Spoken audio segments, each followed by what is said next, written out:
I've been having this internal dialogue about personal branding for probably close to a decade, and it's kind of embarrassing.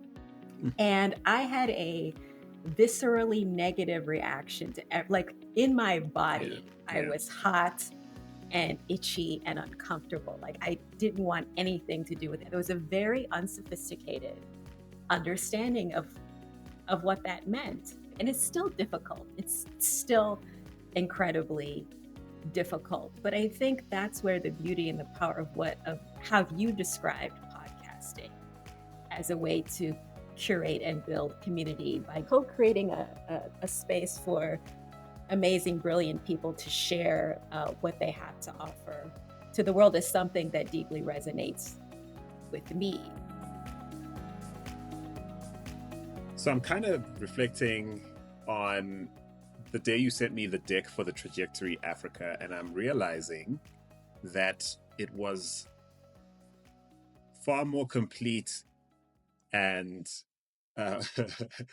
thoroughly thought through than perhaps I'd expected when we had talked about it, which of course it's on me for expecting anything less from you, Tayo. But yeah, I suppose I wonder sometimes what was going through your mind as you were putting it down into what was then a Google Doc that you then shared with me. And I wonder now, reflecting on what you've done since, what sort of bubbles up to the surface in terms of your memories of putting it together. Ironically, that whole process was a lot more spontaneous than is normal for me. So, quite literally, it was at the time when Tony Osaruman and I had released Chasing Outliers, that report that we co created on kind of the underlying assumptions or the assumptions underlying African tech and VC. And I learned a ton from doing that research, but I had a lot more questions. And I was trying to figure out how to keep asking and answering my own questions, but I had zero interest in doing any more long research reports. Written So, ones, as part if of I that recall, process, especially. written, correct, Yeah. correct, yes, no more long written reports. And so, we done some interviews. One of the interviews I done was with CGTN, and one of my friends listened to that interview and said, you should consider starting a podcast. One of my exes listened to that interview and said, you should consider doing a podcast. And I heard both of them and I told them, absolutely not. It's like, this is a terrible idea. There's no way. And then somehow, things came together in my head. And I thought, you know what? Let me give this a try. And so when I was doing that deck, it was actually kind of fun. I was just sort of ideating and thinking, okay, if I'm going to do this and I'm going to try this, what do I want to do? What do I want to accomplish? And also what should the vibe be? Yeah. Essentially. Yeah. I remember you made reference to the kind of music you envisaged. You had early ideas of some of the visual elements that would express the brand and the ethos you were going for and stuff. That's what I mean. It was actually quite well through. And I suppose when I think back about where I was with African Tech Roundup at the time, maybe I was a little further along in what was initially a desire to build a media business, but really it was more, I suppose I was further along. I think maybe I was thinking back, I was really impressed with how developed those ideas were for you early on, because maybe I transported myself to the early days of African Tech Roundup, where it would have been, 5-6 years prior to us, to me reading your deck. And I was thinking, there's no way I would have had as much to put down into a deck the way you had when I started out. Because all it was, let me jump on a podcast, once a week with the late Defo Mohapi, and let's talk about the tech, the highlights in tech that week. And let's see what happens, and then eventually we started interviewing new people. Whereas with you, it was really quite directional. It was, one, you had things you were trying to actively learn in a structured fashion, which wasn't necessarily true of me. I was just really just broadly curious and interested in sort of having conversations publicly. But then it was also quite specific. You'd also thought about the kind of people you wanted to have those conversations with. You knew them. I think a lot of those people you'd have interacted with as well. You'd have known personally, and so yeah, I think that's what stood out for me in terms of it being quite an impressive pre-production document for someone who wanted to explore ecosystem ideas and learn in a structured format. And maybe I hadn't thought about podcasting as that, as a mechanism for structured learning. Maybe that's the other thing. I think I come to media with much more of an open-handed premise for creative articulation and expression, and it just so happened that I was doing it in this vertical called tech or African tech or the emerging African tech narrative. But it even today it kind of feels a lot more free flowing and open ended than even some of our conversations, even privately. More often than not, we come to our catch ups with pretty certain things we're going to talk about. Of course, we cover lots of other things, but it's always anchored. And so maybe that's what appealed to me initially, and made me think, hey, we don't do any of that kind of thing on African Tech Roundup. How cool would it be if that was part of our vibe? So maybe, I suppose part of my question is, I mean, at some point you thought that would be a good idea when I kind of pitched you, hey, come over and do what you're thinking of doing, but over here with us. But then you decided not to, and I suppose in retrospect it's quite clear why. But do you, in retrospect, remember why you decided to create this and pursue it as a singular sort of personal project versus a collaboration?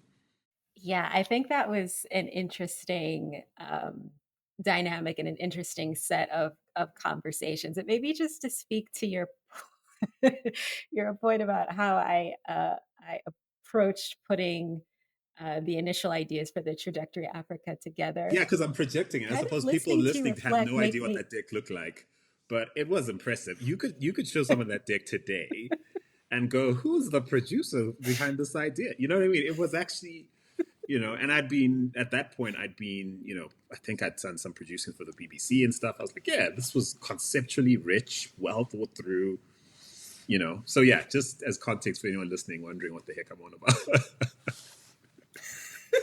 no, I really, really, really appreciate it because I sort of was like, coming to you with my little earnestly produced deck. It's like, Andile, what do you think? And I was super nervous, but kind of No, it's listening to good. you reflect, what occurs to me is that I essentially took my desire to learn and to research into podcasting. I mean, I didn't conceive of it at the time, but I was researching with reports and I ended up, or what, I'm currently researching through podcasting. I mean, what we did in the research was ask really smart people what they thought about how African tech and VC was shaping up. And I do the same thing on the podcast. But when we started talking about collaboration, I was really, really excited because I mean, I was a newbie, and maybe that's another reason why I went about it the way that I did. It was all of it was white space. I had no idea where to start and what to do, although I had some inkling of how I wanted things to pan out and what I wanted to learn. So maybe it was just me trying to fill the white space and create like a little platform for structure amidst the wild ocean of I don't know what. But when we started talking about collaboration again, I was super excited because you were this well established OG in the space who had like broadcasting experience and a well respected platform with all this rich content. And I thought, yes, please let me sit under the broad and well established umbrella of African Tech Roundup. My little canoe might have a chance to survive on the harsh shores of reality if I if I sit here. So I was super excited. And then Not the I broad think umbrella, Tayo. the broad umbrella. Oh yeah, that's funny. But I think when we started talking about it, you were at a particular point in African Tech Roundup, a kind of philosophically and also from a business perspective. So you were thinking about opening up the platform maybe in a way that you hadn't done before, and also thinking about the business model and what it meant to have a sub brand, if you like, or Yeah, an emerging brand under the African Tech Roundup brand. yeah. So I think conceptually, we were all good. You liked the direction where I was going. I think where things maybe got stuck a little bit was in terms of, I guess, how the content was going to be sitting on your platform. Mm. Because I think at that time we were talking about being behind a paywall, and Oh yeah, also who was going to own the content. yeah.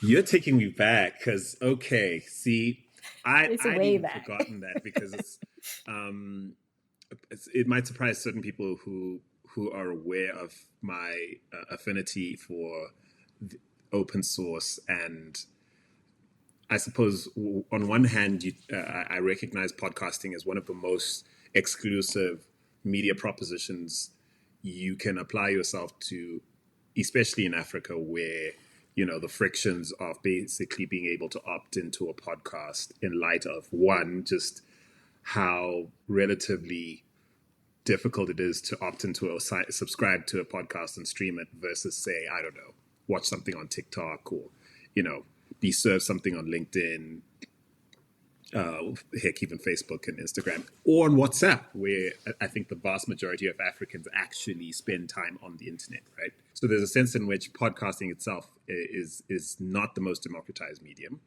on one hand. And on the far end of the spectrum of sort of democratized media, you'll have radio in Africa, particularly in most places in the world, not even internet radio like terrestrial broadcast, which you could argue is probably the most democratized version of media making I've done with my career, is working on radio for, say, the BBC World Service. TV, national broadcast, free to air television in South Africa would probably come next. So I say all of that to just say there's this weird thing about podcasting, which on one hand, it is quite a democratized medium because I suppose it is free, but it is kind of important who owns it and to whom the copyright accrues. Philosophically, it's been quite important to me. It was then, it still is, that I create content that is broadly available for free, accounting for the limitations of being able to access things on the internet and how much it costs the everyday African, who typically has to pay a mobile telephone operator for access to the internet at rates higher than most people in the world. Notwithstanding, setting that aside for a second, as one does that, it becomes important, at very least, to identify with the created work and its ability, and the potential sort of repurposing of said work by other means. And at this point, Tayo, you would have had privileged information about how we'd been approached by, and I can talk about it now, the likes of Accenture, who had been interested in sort of working with us to create proprietary dashboard access to our insights for their clients and various contexts. And so I was starting to be turned on to this idea of, while the content is out there for free, and this is all pre-AI, pre all the ways you can repurpose this content with or without people's permission, it was just going, hey, if you are going to come over here and do stuff with us, we're going to need to sort of share the copyright in some way, and you're going to need to be comfortable in us repurposing it in ways that perhaps make it possible for us to partner with IP purveyors like Accenture and others who might turn it into something we can actually make money with. So yeah, I suppose the deeper conversation is, hey, on one hand, there's this desire to keep things free and accessible to as many people as possible. It's already hard enough being African and trying to sort of learn about the world and be part of global conversations without things being, you know, without needing to pay for certain information that other people in other parts of the world seem to already have or be able to access for free or with ease. And on one hand, and on the other hand, hey, we're actually in an IP business. We might be able to monetize in ways that up until, the year leading up to that conversation, I might not have even believed was possible or perceived as possible. And so we're having that conversation within that context. And so, yeah, I imagine that would have gotten us talking about then who's going to own it and how's it going to be platformed, and you know, is this a collaboration, a partnership? Is it like, yeah, and maybe it got a little too complicated. You tell me. Know that it was too complicated. I think we were just where we were when we were there. Hmm. So I think for you, and I'd really like to hear from you on this, you were in a really interesting period of exploration at African Tech Roundup. So up until a certain point, it was something like a one-man canoe. Hmm. And you were thinking about the ways in which, from a content perspective, from a business perspective, how that configuration might become a little bit more sustainable for you Hmm. personally, but then also for the IP for the brand. And I was coming from a completely different perspective. There was no aspiration for me for the trajectory Africa to become a business. It was literally an experiment of me saying, I learned a certain amount about how African VC works. I still really want to understand the fundamental assumptions that drive it, just the same way we can talk sort of casually about the same assumptions for Silicon Valley VC in an African context. So it was quite literally a content experiment. And I had um, very little sensibility for the business branding IP part of the conversation Hmm. at all. So I would say it was complicated. I think it was just, Yeah. you know, Yeah, so yeah, maybe complicated is the wrong word, because it was like, oh, too much for my little mind to handle is less and more going just in terms of what we were both trying to achieve through media practice at the time was just profoundly exactly. different. Yeah, I get you. What I was trying to achieve at the time, I think there were two things. I think it's important to own up to the fact that I'm not naturally entrepreneurial. So there are people out there who are What? no, and let me qualify that, right? So when I say Okay, I'm natural, please, because when I say I'm not naturally entrepreneurial, I mean in terms of like the stereotypical person, serial entrepreneur who gets a rush on finding new opportunities, new ways to do business profitably, and then once that's established, scale, and then for some, once that's profitable and scaled, sell, and then capture value in ways that allow you to scale even further through either being an investor or like building even bigger businesses or starting numerous other businesses and new verticals and starting all those cycles over again or spinning out as many of those cycles as possible. Like, so if that's the stereotypical sensibility of what an entrepreneur is, which is how I'm sort of framing it for this in this context, I'm not naturally built that way. Am I entrepreneurial in the sense that, entrepreneurs are problem solvers and typically find a way where there's no way? I have an awkward, sometimes to a fault, to a fault, disagreeable nature in terms of just not wanting to say, not wanting to take no for an answer, and sometimes being so missionally led, even when it appears you've hit a roadblock that others would automatically assume is the end. That's your beginning and all of those kind of things. Yes, I've got that in spades.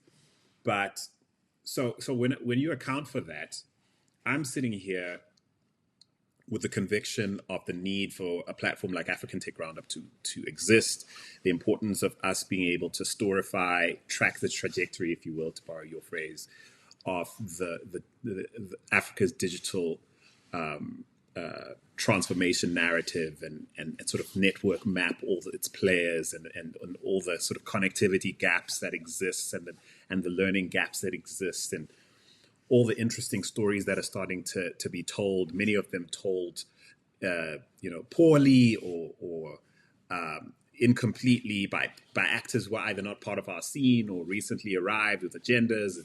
So there's a sense in which I'm like, yes, I want to be a part of being the solution to this obvious gap in media making and community led, sensibilities in the media space that I can see a gap for.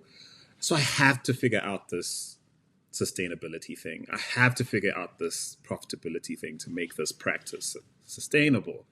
And one of the things I recognized early on is the need for great advice. And so I would have started to sort of scan the market for people who could advise me in this as the sort of lead co-founding proponent of this vision. And I would have reached out to you, dreaming that you would accept the opportunity to be the managing director of this business. The other side of the coin, as it were, me leading on the sort of editorial vision and execution on the media side, while someone managed the business and the ops and sort of maybe the partnerships and everything that would need to take this to the next level. And so I would have pitched you that maybe a year or so before we had this conversation about the podcast. And of course, you very graciously, gently let me down, but did accept to join as an advisor to the business with a very modest vesting interest in the platform, for which I'm very, very grateful. But I think that also gave you an opportunity to see into the business in a way that most people wouldn't. And for me to also identify you as not just an amazing person who, to work with potentially and certainly as someone who advised me, but someone who had something to say, right? In a way that maybe it took you a while to admit to, because at the time I think you just thought of yourself as someone who would write these long form reports or present a certain way, whereas I knew in conversation, private conversation with you, that if those conversations scaled, they'd be powerful and helpful to not just people who knew you personally. So having said that, I suppose thinking about African Tech Roundup, there's me going, how do we transition from just this media entity, this podcast first entity that's very personality forward because it's Andile on the mic a lot and it's largely led by my curation of what's interesting and who needs to be on the mic and who should be on the show from week to week, to really thinking in terms of, hey, what does this look like as a media business, as an IP practice, as a platform for other incredible creators who would then sort of feed into this machine, hopefully platform. I would have referenced at the time, companies like Vice and BuzzFeed, who were all the rage then, as examples of what might look like. And of course, there's Gimlet Media in the US and other sort of media podcast sort of Crooked stables. Media now. Cricket Media, that's right, yeah.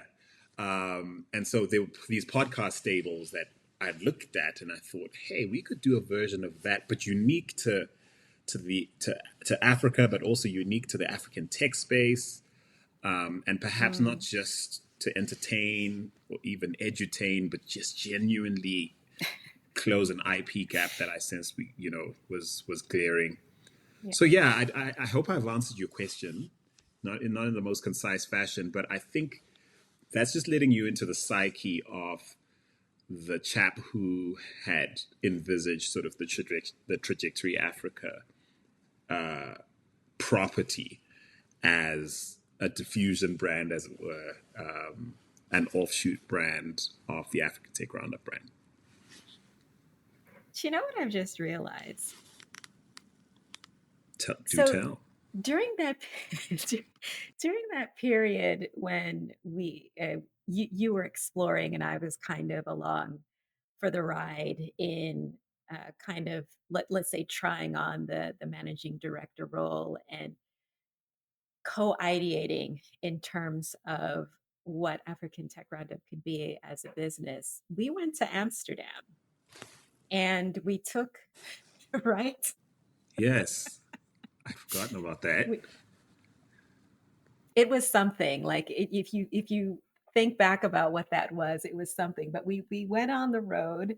We took African Tech Roundup live on the road to Amsterdam, and we produced a live show in community in Amsterdam. And one of the, I don't remember all of the branding and the messaging, but it was very clearly rooted in this village square idea. It's something that you return to over and over again. And this was maybe a prototype in making and realizing part of that vision. So, what I'm now realizing is that conversation that we had about the trajectory Africa and African Tech Roundup was another iteration of that exploration Yeah, of what the village square could look like, because you were starting yeah, to think, I mean, I might be misremembering this, but I think you were starting to think about, does it actually always have to be Andile on the mic? Does yeah, Andile have to carry all of the editorial and insight generation and village square creation yeah. creation weight? Um, I don't know. What do you think? Oh Does that my. make sense? Yo, I haven't thought of it like that at all. Okay, so what people need to realize is this is happening before notions like the creator economy are coined, and at very least, maybe the YouTube vlogger is starting to be a thing. So Yeah, the the sort of author storyteller, it's like first person. I own the story. I exactly. own the narrative. I like Yeah, person storytelling thing is kind of new, and in some ways, I'm reluctant to sort of just give myself over to being part of that wave on some level because I'm like, one, I'm not native to this scene. I'm not a techie. I'm not building a startup, at least in a traditional sense. I'm building a business, and for a while I did think to myself, African Tech Roundup is in fact a startup. But I mean, in traditional sort of VC backable terms, it's not a startup. It's not, I'm not a coder. I'm really a super curious quasi journalist in the space, asking questions perhaps in ways that other people won't because they just don't see the world that way, or they're not inclined to, or they've got stakes that prevent them from asking questions a certain way. And I suppose these are all things that contributed to the I call it the charm of the quote unquote Andile show that African Tech Roundup was sometimes a proxy for, especially after parting ways with Defo Mohapi, who was in fact a techie and rooted in the ecosystem and had in fact started iAfrican, that's iAfrican with a K, and as almost like a for us by us response to the gap right. in no, there are not enough Africans talking about or involved in conversations about how things are fleshing out here in Africa and stuff. So I suppose there was some imposter syndrome vibe. There was some imposter syndrome vibes going with me. Going, surely No kidding. this is not credible. It's not credible for me to be Mr. African Tech in a way that, interestingly, I felt completely at home as being Mr. South Africa's SME guy because that's what I'd been That's for so like 4 or 5 years interesting. prior. Before launching the podcast and everything, I was part of the biggest small business advice show on television in early prime time. I'd become somewhat a recognizable face on national TV and on cable across Africa through DSTV and stuff. And it was like, oh, showing up as Mr. Small Business at this show is called It's My Biz, and I felt credible in that role. I felt I got invited to speak as a proponent for small business, and I felt comfortable being that guy, and when the show was You were unceremoniously that guy. I was that guy. I felt like, yeah, it made sense. I had a partnership with the National Small Business Chamber. I hosted they hosted these mega events that invited like 7,000 plus people on a single day, around to discuss small businesses, workshops and expos, and I was hosting, I was doing all this stuff. And yes, it was Andile from It's My Biz was there. He's going to be on stage and stuff. And he was like emceeing it. And this is 4, 5, 6 years of doing this in South Africa. So coming out of that, I certainly didn't feel as at home in African tech, as it were, in the same way. So there was that. Then there was also, to your point, I have always wanted to create. I've always wanted to. I've always enjoyed the village setting, and now there's a term for it. I wouldn't have called it community then as a practice, but I've always wanted to build for and with and through community. I'm a much better collaborator. I'm more at home with collaborating with peers than I am leading, teams. And these days, I mean, people like to think of those as things that are the same thing, but I don't think it is. I've always felt like what a privilege it would be to be able to collaborate with peers and be able to sort of bring the best of myself to help other people be the best of themselves, which is really what podcasting is, right? You're in conversation more than you're projecting. So yeah, I love the way you put that, by the way. Yeah. It's a beautiful way to sort of characterize what podcasting is. But you're right. If you're doing it well, you're creating a platform for really amazing, brilliant, beautiful people to share that with the world. So, and I mean, broadcasting is the antithesis of that. It's showing up to a mic or screen, and it's sort of like, "Hi, I'm Andile Masuku. Welcome to It's My Biz. You're welcome." You know what I mean? That's yeah. where. yeah. So whereas thank me and you're welcome. Listen, you don't even know how grateful you are. I know you can't express it.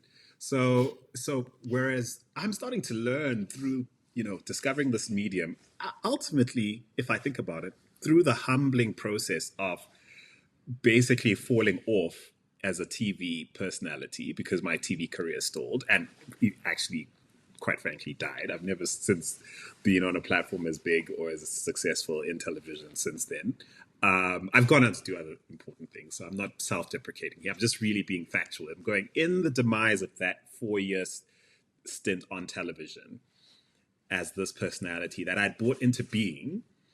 I stumble into podcasting as a means to, at the time, hopefully just keep my broadcasting career sufficiently relevant till I found the next thing. But then when I discovered podcasting, I discovered this antiviral medium that forces you, actually, even if you're not inclined to being a community person or a village builder or a village proponent, to building a village, because that's the only way podcasts grow, is when you actually serve real people who connect very deeply and share what you're doing with other people who share their interests, and you genuine network effects start to kick in. And so through podcasting, I was almost forced into a curriculum of learning what it meant to not just build for a community, but with a community. And in a world that only rewarded you if you did that well, and increasingly better, right? And this was long before podcasts are on YouTube or any medium that allows you to hack audiences through algorithmic methods that you now see via YouTube and even Spotify now. I mean, you can literally acquire an audience now for a podcast that you just could not when I was starting out. So by the time I'm speaking to you, right, and the vision that's coming is going, can you imagine if I'm able to be part of activating that in and with and through other people and their passions and projects within this space? And so, of course, someone like you with this vision for Trajectory Africa, I'm like the Trajectory Africa, I'm going, but of course, right? And I can articulate this now in retrospect, but at the time I must have really just made it difficult for someone like you who just wanted to start, you just wanted to record stuff and put it out there and see how it does. Whereas I was going, listen, I've just spent the last 5 years figuring this out. I know what this could be, yada, yada. And yeah, in fairness to you, I think you did the right thing to not necessarily be caught up in my ongoing sort of growing awareness of what this could be, and actually not let that get in the way of you being an independent author of your own vision. Yeah, which might have come into conflict. And by the way, I'm saying this also recognizing how many times since that conversation, or since your decision for you to sort of launch independently, I've evolved in these notions. My appreciation, my interest, my desire to sort of, attempt. You would have been dragged along for many an experiment in attempting to make a partnership of this nature work in a way that might have just not been fun, and quite frankly, maybe in retrospect, it's been best served by you just focusing on putting out hit after hit after hit of useful content for this, through this platform. So listen. Firstly, it is wild for me to hear you say that you didn't feel credible as African tech guy, like looking 7 years deep, right? Yeah. As someone who's consumed African tech roundup, I'm like, wow, that is because I mean, I've struggled with the same thing, right? I mean, part of the reason I was super excited to to consider the collaboration. I thought it was a great honor. Is because I didn't feel credible as a potential podcaster. I was like, what? I don't know anything about recording. I don't know how to produce media. I don't know how to make stuff. This is not, there's Yeah. a very big chance that this is not going to go well. And so I thought the wisest, most strategic thing for me to do is align myself with a professional who knows how to do this stuff. Mm. Because the last thing I'd want to do, even though it was an experiment, is to do something that wasn't, at least didn't come across as something that was thoughtful and a good effort, right? I didn't just sort of want to come out and do whatever and say, well, it's okay because I'm an amateur. And I thought, well, if I work with Andile at African Tech Roundup, at least there will be the assurance that I will meet the minimum standards of acceptability here. That's crazy for me to hear because, again, when I reflect on what I saw, like the moment I saw the deck, I was like, whoa, structure, right? So much more structure than I'd had for distilling the creative idea at the start with, my then co-founder, Dev Mahapi, and even subsequent to that with my, current co-founder, Musa Kalenga. The structure I brought early on was really more to ensure the perpetuation of a vehicle to, to enable iterations without discontinuation. All that to say, I'd had previous businesses where I'd had to either walk away from things or for various reasons. Sometimes businesses failed outright, or you fall out with your partners, and that's when you realize, oh, maybe we should have had a partnership agreement that kind of expressed like what should happen if that should ever be a thing, etc. And so, what I'd done in launching African Tech Roundup on my dime, as one of the contributions I'd made to the process, I think it would have been 7,000 rand, roughly. What would it? That would have been maybe, call it $500, $600, $700 worth of contracting sort of lawyering. I actually got to get a document outlining the partnership agreement I did.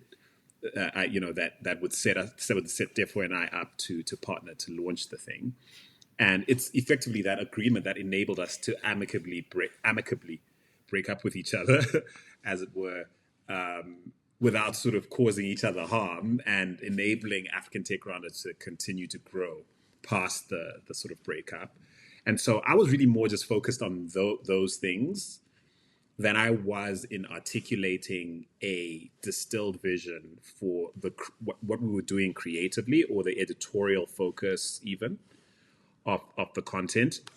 Now, I'd be the first one to tell you I haven't done any of my best thinking until I've written it down, until I've gotten a concept to the level you had it at day one, before you recorded a whole thing, before you learned which equipment you needed, before you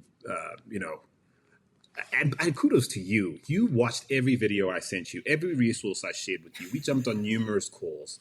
There's a part of me that was internal eye rolling sometimes. I'm like, you should just partner with us instead of like, but then I was like, no, but I could see, I bought into your desire to be, to have proper creative agency and control, and in being able to shape this vision and enable yourself to perpetuate your experiment on your terms. And there's something in me deep inside, apart from the fact that you're a friend and I have deep respect for you as a professional, that was like, there's something that's worth enabling in that. Even though it kind of felt like, at times it felt like it was just being easier if you just let us handle the production and co-produce this and stuff. But now I'm like, really the lesson in watching you execute this has been, it's less about those things, which, as history can attest, those things that at that time would have felt like IP, trade secrets on how to record audio and put it Exactly. out. Like that would Yeah, have felt yeah, like yeah. I was giving the game away. As it happens, I mean, look now, like that's jack for nothing. What Completely commoditized, open completely sourced. Everyone has commoditized. access. Yeah. Everyone has access, and it's turning out even this voice, even our voices, even this Can you personality we bring to imagine? things is on its way to being equally commoditized because people can literally just train AI on our voices and write us up and have a podcast conversation between the two of us without us involved. Don't do that, by the way. I will sue. Okay, um, we'll both sue. Uh, Ty will be less litigious, but I will drag her to the courtroom to take you down with me. Um, no, no, no. But seriously, I just think that's what's crazy to me listening to you sort of articulate your imposter syndrome. It's that like your strength has always been your ability to discipline yourself, to distill the idea to a scalable written format that then becomes almost a strategy or measure and strategy to hold your experiments accountable to. That's not something I've always done, and I'm starting to get much better at doing now. I never would have articulated that as a value prop, but that was so beautifully expressed.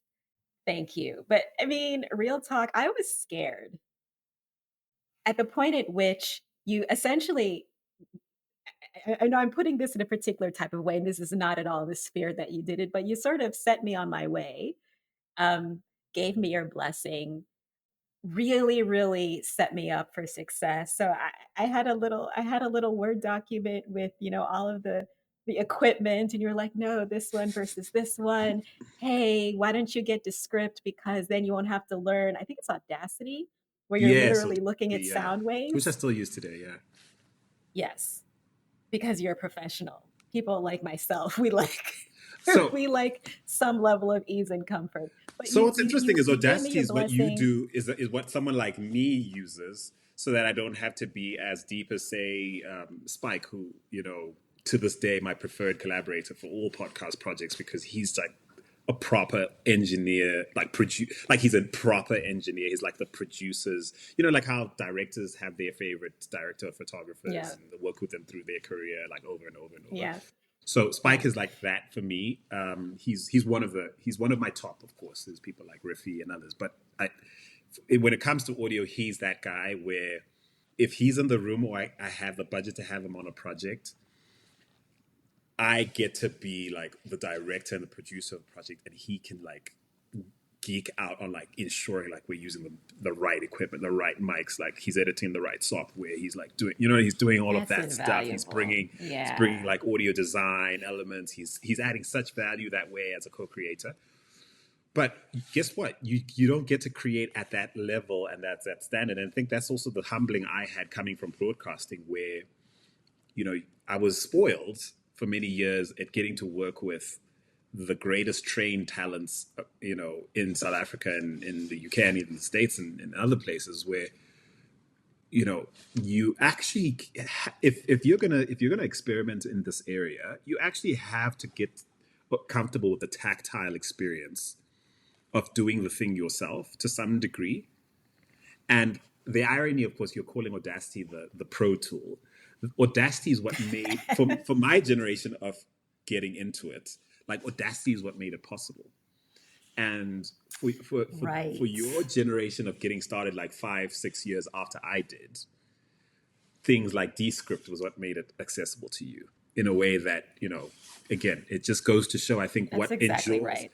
what endures each time isn't the tool, isn't like how much trappings, how much you spend per minute, because that's how we used to produce. Like we literally had to sort of budget to a cost per production minute or production hour, right? And so you literally imposed a standard for like the minimum viable technical requirements, something that were necessary to make anything exist, to thinking the opposite way, going, if you've got the strongest concept and directional and time and care and the directional, call it and you've got taste and you can shape and you're okay with like kind of failing and testing and getting things iteratively better, Yeah. you are way ahead of the game of someone who has all the equipment in the world, $3,000 per production hour at their disposal, but none of that. No, you're 100% right. But I was terrified. It felt like the right decision at the time because we sort of reached a point where, I was where I was and you were where you were. And so I had to move forward, but I was terrified. And mostly because I was kind of like, nobody's gonna listen to this thing. Um, Boy, I were you don't see how wrong. this is going. Ha, ha, ha. I felt like I had a fighting chance. I felt like I had a fighting chance with African Tech Roundup on my own with my made up brand. It's like this is gonna be a very painful uphill battle. Yeah, I remember. Yeah, I remember sometimes being frustrated with you around that because I just thought, look. In fact, we had very candid conversations sometimes about me going, how many people, and this was me kind of, I have words for it now, but phrases like, leading into your singular and specific, right? So Mhm. you've always delivered. And for those of us who know you as a professional, but also a friend, we've had conversations about you. So here's the other thing: your brand really is what people say about you when you're not in the room. And so Mm. here's the thing: you've always had a singular and specific brand to those of us who've worked with you and actually know you as a person. And maybe that was my greatest frustration, that you seemed very last to the party on that, on one, the truth of that, of your brand existing it as a thing, one. And of course I didn't have this language then, so I would use many more words trying to convince you. And I think I would also lean into areas that you offhand really find, you know uncomfortable and really actually frustrating truths, which, only so many people with two Ivy League degrees under their belt, living in Chicago, but both Nigerian and American, like, but also like the first director of AfriLabs, but also, you know, working at, at a global, agency. Many people would really really love to work with, consulting to all these different firms, trusted by a lot of people, writes incredibly well, writes these reports everyone reads that go viral in our ecosystem. For I think the frustration was, you at some point you need to appreciate, like, this is a thing, like there are people who are already listening to you, Mm. have an audience, and podcasting is just an opportunity for you to sort of serve it consistently in a way that perhaps you haven't tried before. Yeah, I'm just repeating some of the things I might have said to you with better articulation, because at the time we'd have spent like 2 hours on a call, and I get off the call and I'm like, she still doesn't even believe me. Absolutely, easily. Yeah, like it would be like, Do you know, it's Andrew? ridiculous, actually. So it is ridiculous. And it wasn't that I didn't believe you, I just didn't believe in me.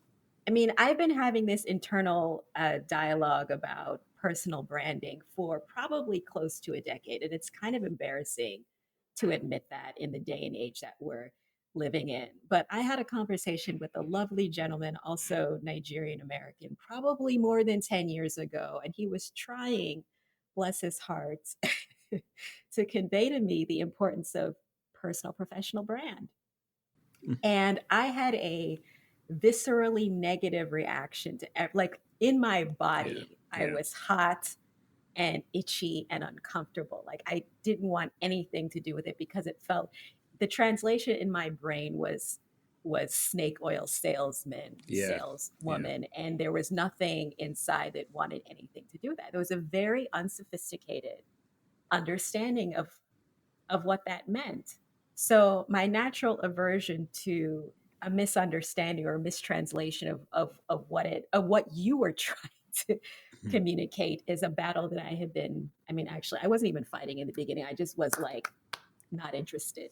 Mm. And so at some point, maybe there was an awakening of a sensibility, but because I hadn't accepted it and hadn't strategically and intentionally invested in it, it took me, it was, and it's still difficult. It's still incredibly difficult. But I think that's where the beauty and the power of what you're talking about, how you described podcasting as a way to curate and build community by giving, not giving, but co-creating a space for amazing, brilliant people to share what they have to offer to the world is something that deeply resonates with me. So in your framework of community connectivity, and I'm sorry, I'm forgetting the third C, please jump in and rescue me from my ignorance, gives me a way to sort of see, let's call it the brand building as leading with value and Yeah. and co-creation, which is much more meaningful to me. I mean, I completely relate to what you said in as far as, my challenge in receiving the truth of my being a journalist. I suppose when I grew up, sort of, with the ideals of what that meant to be a part of that profession, there's a part of it that's going, you can't just assume the moniker. So I was okay with broadcaster for a while, right? Especially once I ended up on television or mainstream radio or mainstream television radio, and I was like, well, that's what I am. That's fine. So there was almost like a factual descriptor of like work I did in that space. Whereas journalists almost felt like more like a calling, and something that you didn't get to say about yourself, but more what the world said about you. And ironically, it would have taken a very renowned publisher to sort of reference me as a journalist in my byline for me to go, well, if they call me a journalist, then I must be, right? Which is Yeah, ironic. yeah, So there's yeah, something to yeah, be said for how sometimes people see the truth about you and your strengths and the value you add in the world before you do. And maybe that says something. It says it's two things. I think it's one. Sometimes it's ourselves getting in the way, yeah. where ironically it's our pride that doesn't want us to sort of be caught out by the market as Exactly, pretending to be exactly. something we're not. But then it's Yes, also humility to some degree, because you're profoundly affected by what it means to be that thing, and you don't want to, you want to be flippant about sort of owning it and that kind of thing. But here, I hope it's a little bit of both as you listen or hear back some of how I was experiencing you, how many of us who know you have experienced you over time, where I think it's been both. But I think there's a lot of humility I've also sensed in working with you, where it's like, okay, I think you also know, we all know, but I know you certainly know what it looks like to be disingenuous and to be an actor that leverages clout and the privilege of having been to Princeton and Wharton, and is it Wharton or is it Wharton? it's Cornell. I Cornell. I take get that Wharton, but wrong it's all the Cornell. time. I know there's such a rivalry. So it's Cornell. So I mean, I know that that there are people who have done like short courses at those universities who take that all the way to the bank in ways that you would hate to ever be associated with. The truth is, accounting for all the difficult truths about like how these universities recruit and how, and all of that. Like just setting that aside for a while, it is true that it does say something about you that you got to go there, that you were one worthy of being accepted into their ranks, but also that you finished whatever you started while you were there, and that you benefited, whether it as a backhanded blessing, let's call it, from the association of having been there and being plugged into those elite networks, whether or not you've actually leveraged them or not. I mean, it's just, so I think there's something to be said for being able to just say, okay, well, I guess that is a thing. You don't have to be subservient to it or sort of play to what, the stereotypes of what that would mean or what it means for other people or not. But I think it's also true to be said for someone like you at the end of a run like this with when you think about the trajectory, statistically I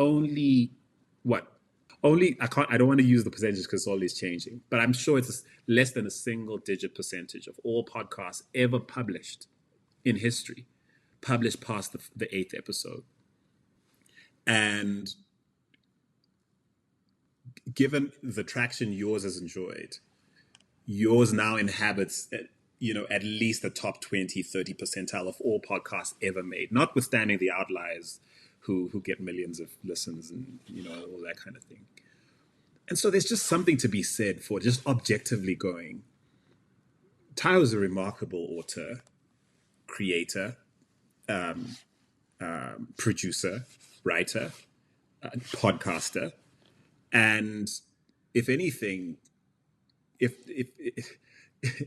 even if we just judged you by your decision to do this as long as you have, to the level of quality and the commitment to delivering on the premise of what good podcasts should do, which is curating great guests, ensuring that we learn deeply from those guests, and that you serve us as an audience best by doing what you do, which typically doesn't get recognized until or unless we have conversations like this that put you on the spot in ways that, leave you with nothing to say except to nod gently and be like, Andile, you're right. You know what I mean? Like there's a sense in which most of the value you've added to my life and to the lives of people I know who know you and know you like I know you, it all happens in the realm of the unseen, the often intangible and undervalued aspects of what goes into curating successes like a great podcast people love.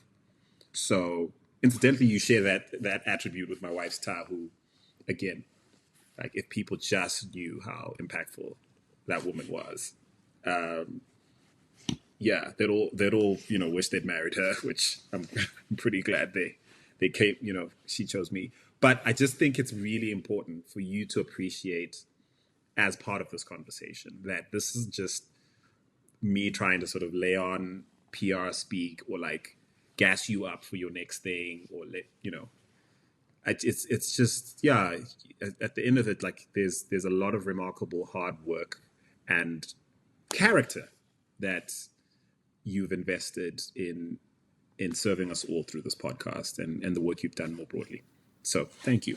On behalf of everyone who won't articulate it in that way, in that long-winded way, the village thanks you.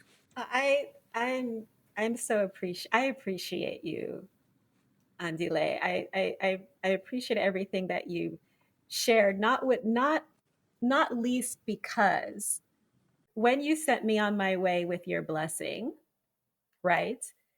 You enacted it and embodied the values that you talked about in terms of building and curating community and collaborating. So I did the Trajectory Africa under my own umbrella, but you supported and enabled in every way possible. Like I said, from the technical to being, I think you were probably the first person or the second, probably the first person to even see that deck.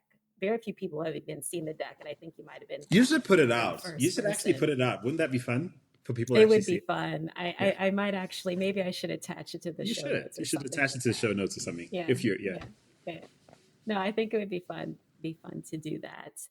And then when I started recording, you were listening and posting and reposting and giving me sort of gentle and thoughtful critique when I needed it. And this is going into 3 and 4 years now. So this idea of the village square and community and connectivity and collaborating, you managed to hold that line even when even when maybe externally facing or ostensibly that's not what was happening, but it was very much what was happening. And so I'm really curious, like where you are now. Mm. I think you have a very distinct and well thought through and embodied idea of how you're practicing what you described as pseudo journalism. So, how did you get there, and what does it mean for you now? Wow. Ah, so see, you and these questions, you and these really, really thoughtful questions. I can't That's just what I jump in. do. Can't just jump in with a canned answer. Um, I've had an internal battle between pride that, you know, pride that I recognize is not additive in my character development. I happen to hold the view that pride in general is detrimental in any shape or form. But that's a separate matter. People can disagree with me, but you know that's a sort of biblical worldview I hold. So there's this pride internally that's that im- that expresses as a version of myself that I'm constantly in competition with, but impossible, like in an impossible competition with, to outdo in some fashion. So there's a version of me, for instance, who chose a different path and ended up like partner at McKinsey. A version of me that accepted the opportunity to be a career journalist at the BBC, but turned it down because that would have had implications on my media ownership and my ability to sort of continue to be a freelance consultant in other areas in addition to being a journalist. There's a version of Andile that heck married earlier than he did, who found Ta earlier and and started a life with her sooner, and maybe didn't have such an international sort of globe-trotting career, and maybe just built a life in one place for like 30 years without leaving that place. Like some of the people around me in places like the UK, where we spend part of our lives. People literally have lived in the same house for 48 years. Some people I know, and it's like their lives are uniquely, differently beautiful and different. They're not my life, and so anyway, there's a version of Andile and that's the thing. So the pride is in wanting to ensure that the version I get to be in today not just keeps up, but almost just makes all of those other Andiles jealous at what this Andile gets Wow. to do and be in ways that they never did or weren't brave enough to be. And and I used to let that drive me in the early days because I bought into the notion that it was a great way to channel. It ultimately turned into motivation that, got me willing to absorb pain or work on things longer and harder and outwork other people in ways that were great. And there are people who'll tell you today, Amdila, you did the right thing. Fantastic. Just harness that. I now recognize that to be not a great way to live and not a great way to be. And and so where in the past I might have felt I felt I was an imposter in showing up as the tech guy because, ironically, I just didn't feel like my qualifications warranted, or like I didn't have the credentials, basically, or the experience, or or the training to assert. It was more an imposter driven by that. Whereas today, I'm not sort of, I don't shrink back from the idea of being at the center of the conversation or driving the conversation because of that. It's really more that it would fulfill me so much more if I was able to enable other people to be Mm. best versions of themselves. And I just haven't yet found a mechanism that doesn't involve me leveraging my gifts for communication and my charisma and my ability to be on mic or in front of the camera, that allow me to sort of sew into that side of myself without necessitating all these other things that I now have to do. So it's different. So whereas now I think, whereas I was feeding off the pride and maybe prejudice unhealthily, now I'm driven by a humility of going, hey, how amazing it is to be on a podcast like this, and while a person is still breathing, learn that, you know, through investing in other people and through investing in community and through sharing in an open source fashion in ways that I will admit openly might have felt, even at the time I was helping you in the early days of your podcast, felt like I was giving it away, felt like I was doing the wrong thing in enabling someone who might create a rival platform. And I did field questions from one or two people going, "Isn't she an advisor in your company? Like, why would she start a podcast but not with you? Like, what does that say?" I mean, these were real things, right? And Yeah. I'm very grateful that I leaned into what probably I can not probably that didn't come naturally to me at the time. I can only ascribe this to like what God helps you do when you don't feel like doing the right thing. So I'm very grateful that I leaned into that, because then it enables a conversation like this, which is so much more powerful. It's going, there's, on my best day, Tayo, I can't be and will never be what you have been for all of us via this platform. Even if I had exactly the same idea you distilled and shared with me early on, like there's no version of that. And so to turn an opportunity to help you or anyone else into a zero sum game of going, shall I enable this? Shall I not? It's just like, how long you realize like we only get like 80, 90 years max, most of us less, right? To be here. And, you know, like that's not a way to live. So today I'm a journalist, primarily identified professionally as a journalist. Knowing full well that there are versions of myself that would go, a journalist, Andile? Come on, is that like, after all that Montessori preschool and private Christian school and, you know what I mean, and your good English and, you know, you settle on journalist, bruv, you know, not entrepreneur, not like media mogul, not like, so there's a sense in which it's a helpful humiliation, because it is a description. It's both a humiliation, a relative humiliation to all the greater things one can be these days, when apparently no one matters unless they're a billionaire anymore.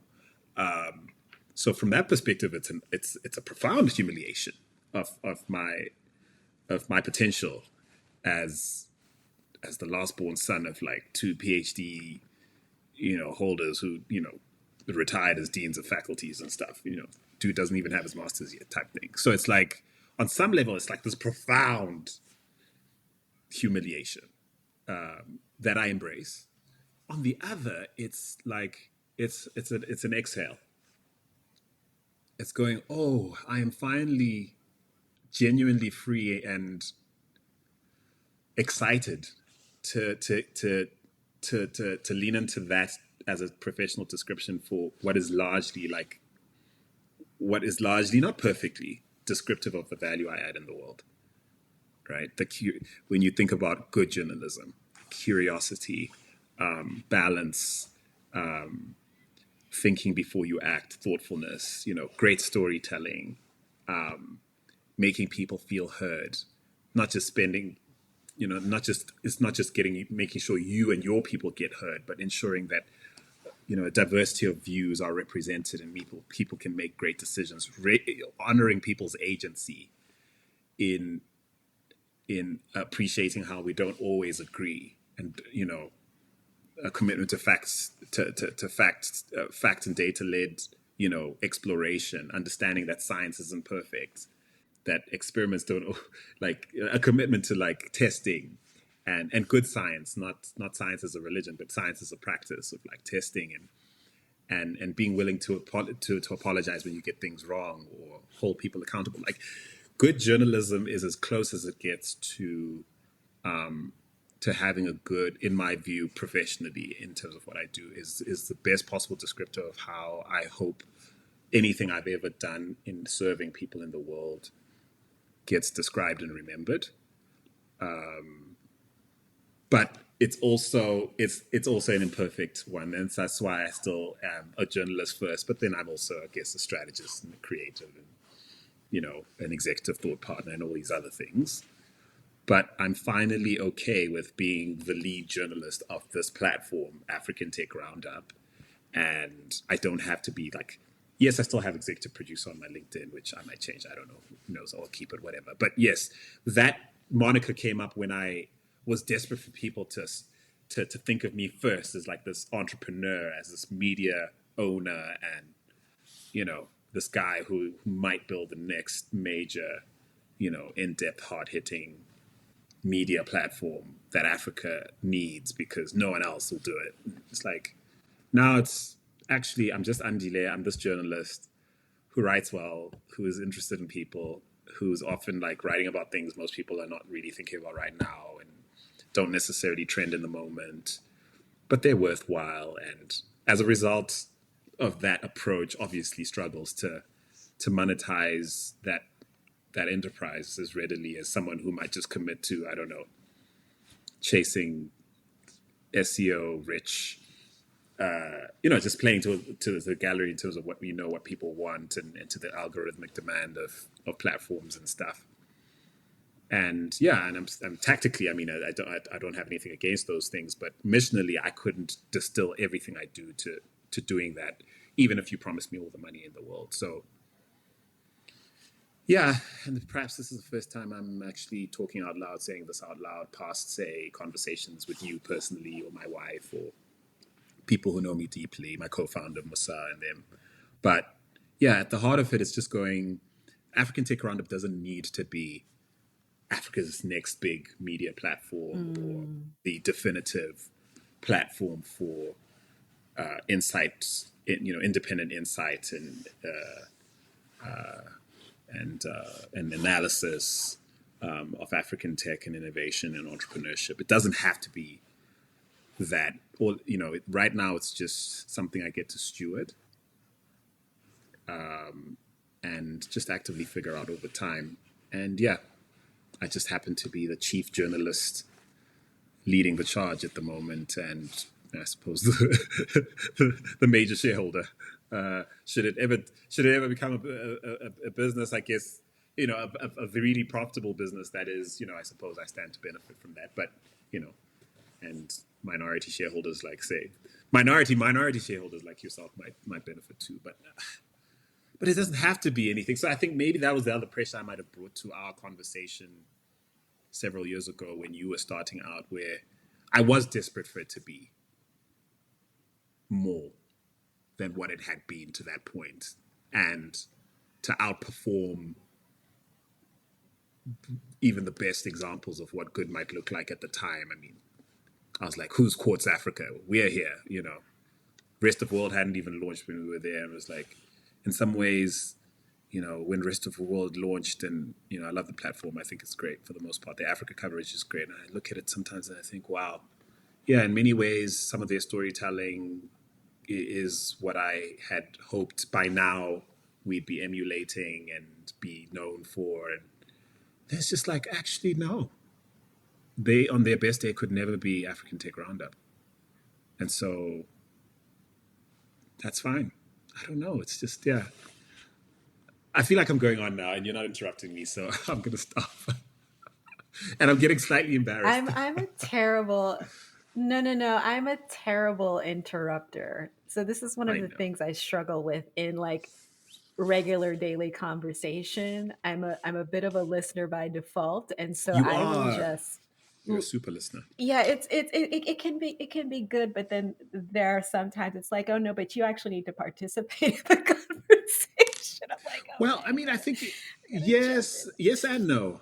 I mean, I think honestly, for you, when I call you a super listener, there are a few other people in my network who are similar, but it's actually a gift. I suppose, if you have only so much time and with a person or to get the podcast done, maybe, you kind of have to override your natural proclivities. But Exactly. but I wouldn't see it anything as anything other than a strength. Yeah.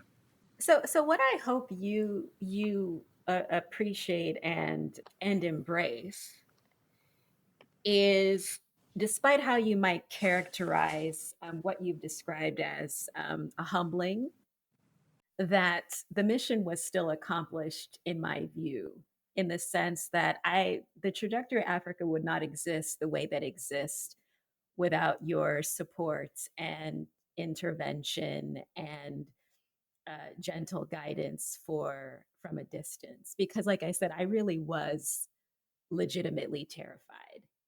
And the way that we parted, it was kind of like, go do your thing.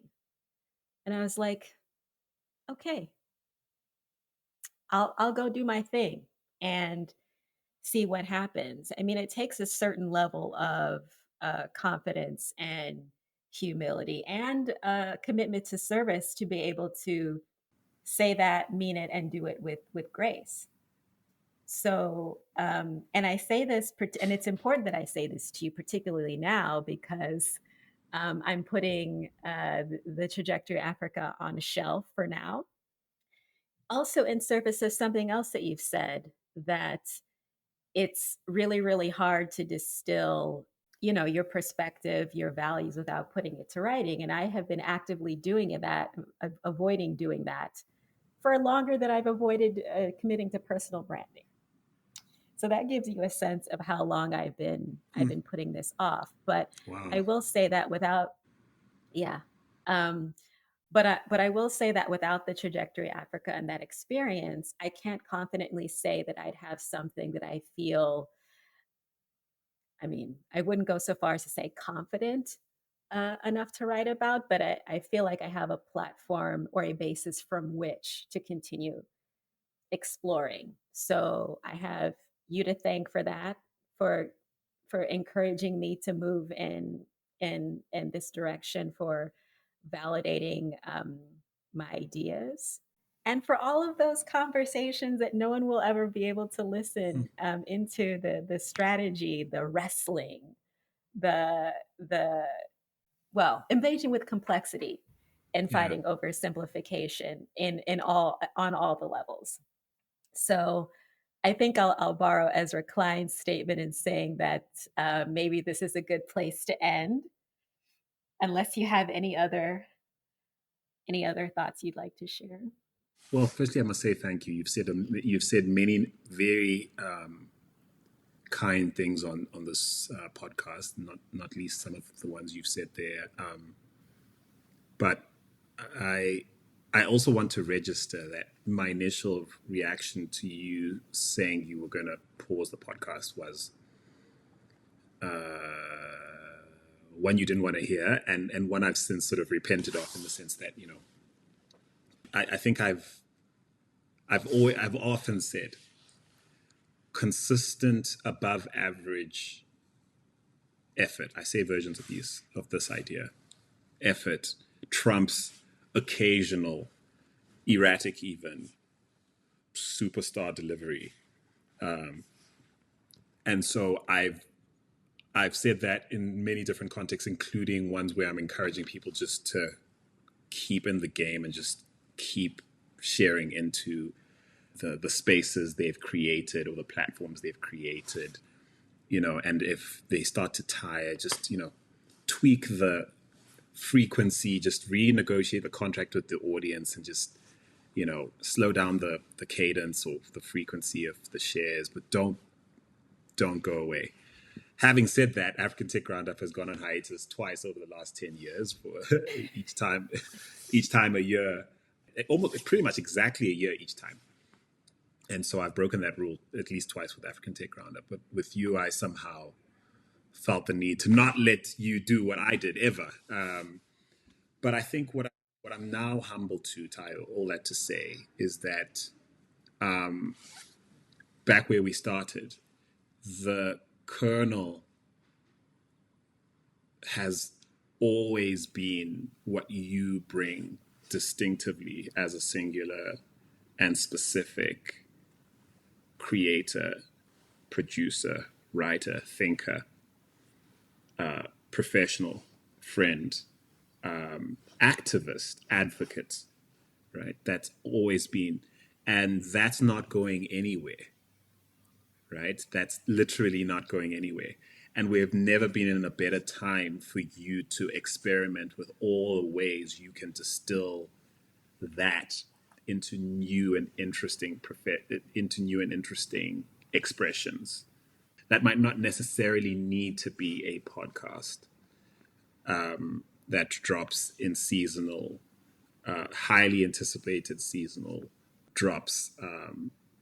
And so, if anything, even just strategically, it's such a good time for you to pause and, as you said, leverage what you've built here as a platform, as a springboard for the blank check next thing, whatever that turns out to be for you. One, two. I think it's also important to say I've always underrated the power of rest and reflection in making regular things good, in making good things great, and making great things phenomenal. And when I reflect on the thinking I was able to do, sometimes forced thinking to some degree, I had to do when we paused the podcast during COVID, for example, or the break I gave myself after leaving my last sort of full-time role in VC almost a year ago. Just, by the time people listen to this, would be over a year ago.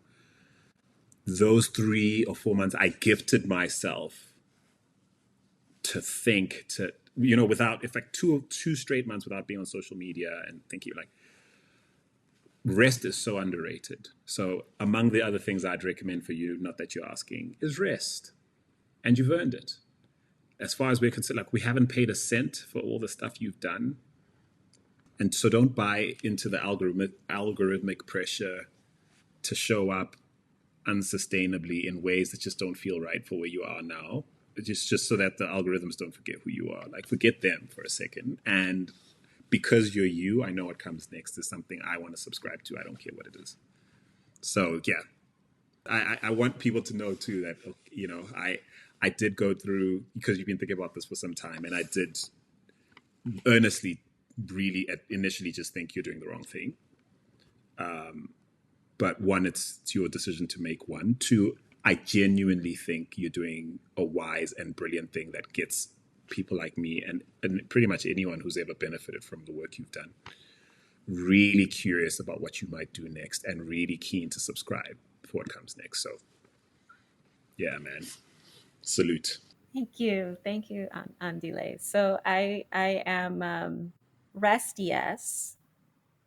A new experiment also, yes. So I'm leaning into writing. And truthfully, if I were to continue to podcast, I'd want to have that space and that time to rest and to reflect on what the next era or the V2 of the trajectory Africa could be. I mean, part of the reason why we're on video is because Emeka from Afri Digest chided me in conversations saying, you need to get on the video. And I said, just like I said about the podcast, sir, absolutely not. But Yeah, here we and look, are. Emeka's been on me as So well, I but not just Emeka, Marie, Laura Mungai, all the young, like a bunch of the young people who follow me, and I think they're right. Look, and to your point, like, there's no figuring this out without giving yourself space, and exactly. yeah, and doing it also in ways that may be counterintuitive to what other people might do had they, you know, had they gotten like the trajectory Africa to where you've gotten is, fam, like, you didn't, I did. So like, so there's a sense in which there's a singular and specific way you're going about sort of closing the chapter on what this has been so far and figuring what's next, which quite frankly no one else gets to do it unless they're you. So yeah, I mean, yeah. Thank you, Tayo. I mean, we should all just be saying thank you. That's it. Like, thank you and Godspeed. That's where. Thank you. Thank you, Andile. And so it's goodbye for now. We are evolving. We are moving forward. We move,